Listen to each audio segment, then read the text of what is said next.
Hey Stallions, it's Miss Sylvie here. I'm going to be demonstrate how to do the Northern Lights landscapes.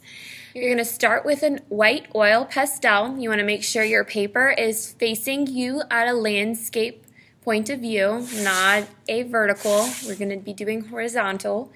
Now the first step is to draw the mountains from the Arctic. So we're going to start by just doing some natural mountainous lines. You can be really creative how you want your lines to wiggle around the page. You don't want to go up to a halfway mark, otherwise you won't have a whole lot of space for your beautiful northern light sky. So you want to stay towards about the quarter of the way down towards the bottom. And try to do a couple of peaks, mountain peaks, if you like. What you don't want to see, boys and girls, is you don't ever see perfect bumpy mountains in nature, okay? And you also don't see zigzag type lines for mountains. That's an artist's trick to help you learn when you're really young, but you want it to be more natural looking. So you start with some real natural lines. Once you have your lines into place, now you're ready to do your sky. For the sky, you're going to be using a stencil. You're going to place it where you'd like it. I'm going to start with my first color that I want in my sky, my favorite bright green.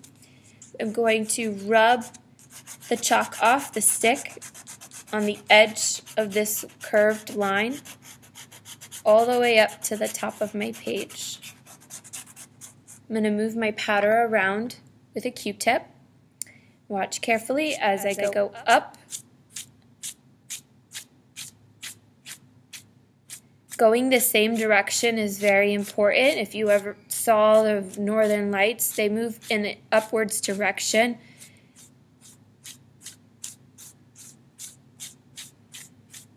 Okay, any extra chalk that you don't want, you can just blow away.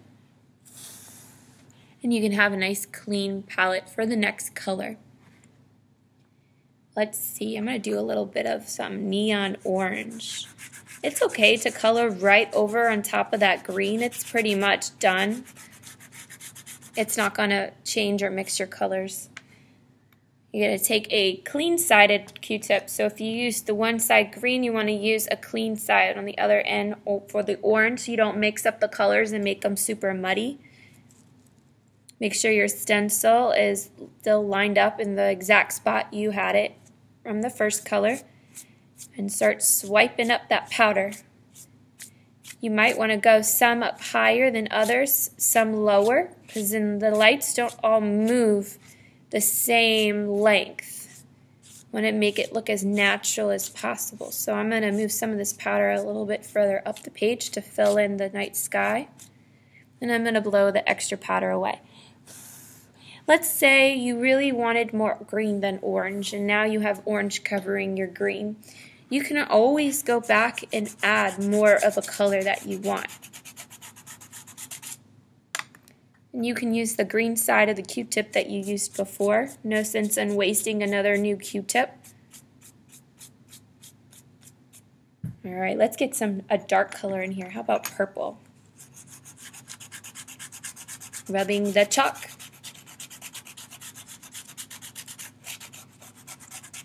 I like to go back over it, make sure I have lots and lots of powder.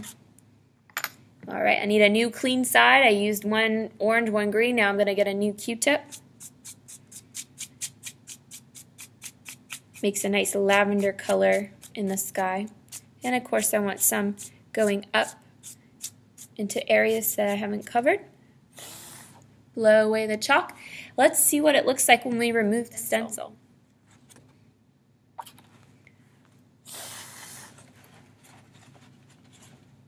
Very nice. Now you can use that same stencil for the whole project if you want. I like to connect my lines, but again, you don't want anything moving down. Okay, you want everything moving up on an angle, just like the real northern lights. So here's a piece of paper that I already started on. So you can see I moved the stencil around. No matter what angle you move the stencil, you always want to go up with your chalk. And you can keep adding lines however you want in different colors. You can be very creative with your colors. They don't all have to be the same in each spot. As you saw in the video, the Northern Lights is pretty sporadic the way that movement happened.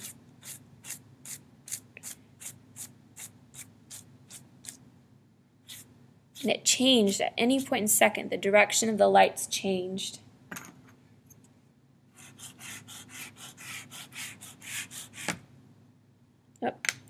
Breaking chalk happens if you're really rough like me. I try to be as gentle as I can.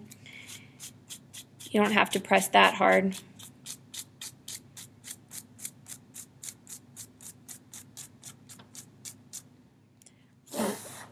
I think I just want the two colors for this one. Let's see how that looks. The cool thing is, if let's say you remove the stencil and you want to go back, you just line it back up in the same spot and you can add more colors if you want.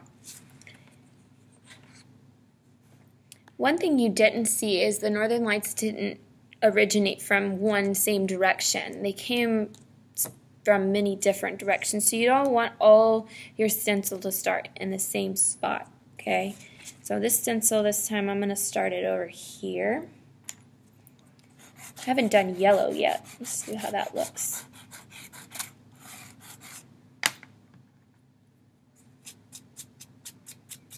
It's okay if it overlaps a little bit.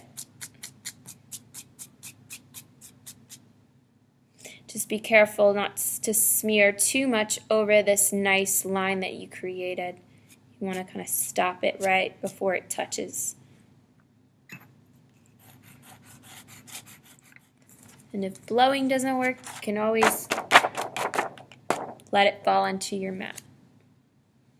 So no matter what angle you have your stencil, you always want to remember to keep working up. Don't go to the right, don't go down. Always move your light sources upwards. This is exactly how it works in nature.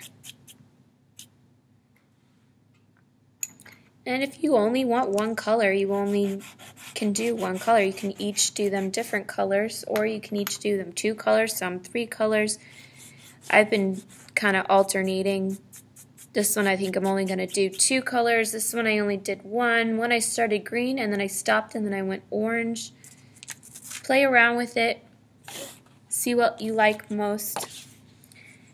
You could always take one of your Q-tips and just kind of lightly brush a little bit, a hint of color. Just be careful not to brush over that nice sharp line that you have in your sky. Here's another small little space that I can brush a little chalk in. I like to turn this stencil around many different ways.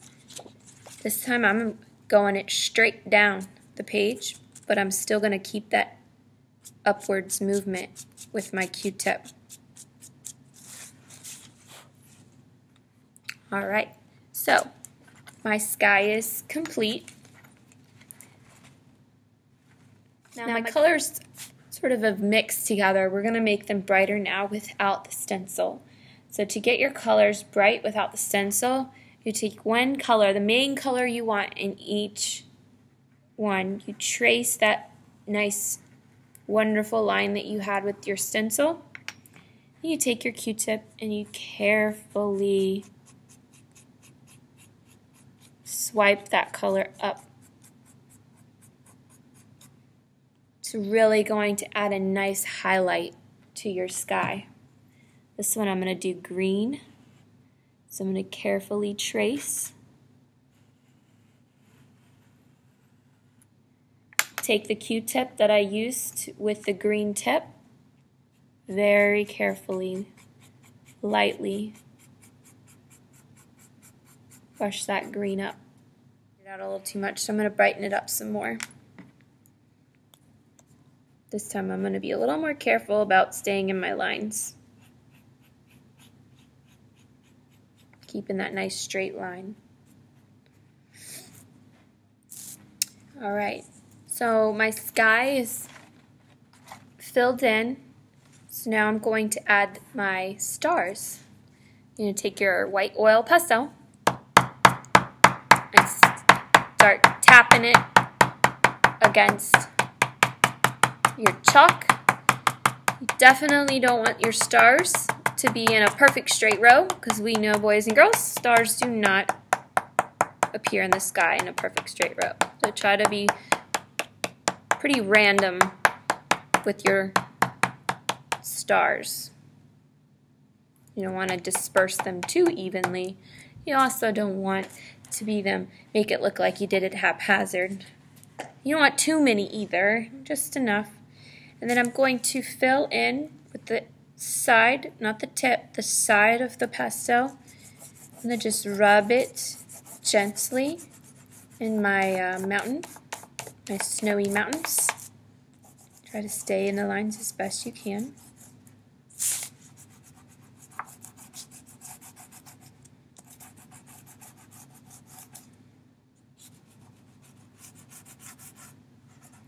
I like to go in the same direction, so if I started side to side, I don't move up and down, I don't go around in circles. It's part of good craftsmanship. It's always staying in the same direction when you're coloring something in. Okay, so some of the northern lights, sometimes the light reflects onto the mountains, so you're going to take a few colors of the main colors that you used in your sky, and you're going to add highlights to your mountains with a colored oil pastel. So I've got blue, red, green, so I've got blue. I'm going to add just a light highlights of blue, some of the green, very lightly. I'm not pressing down hard at all. It's still snow, it still needs to be white, but we're going to reflect some of the light in the sky on our snow.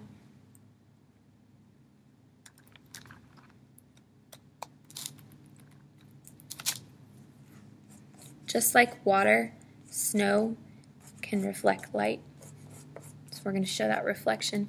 Then we're going to take our hand and we're going to just rub it once over each of the areas to blend the colors. And the final step, you're going to take your black pastel and those double lines that you left in between them, you're going to do a nice dark black outline. Now if you had not left a space between your lines, the black pastel would mix with the white and it would become gray, and you want a nice dark black outline on your mountains.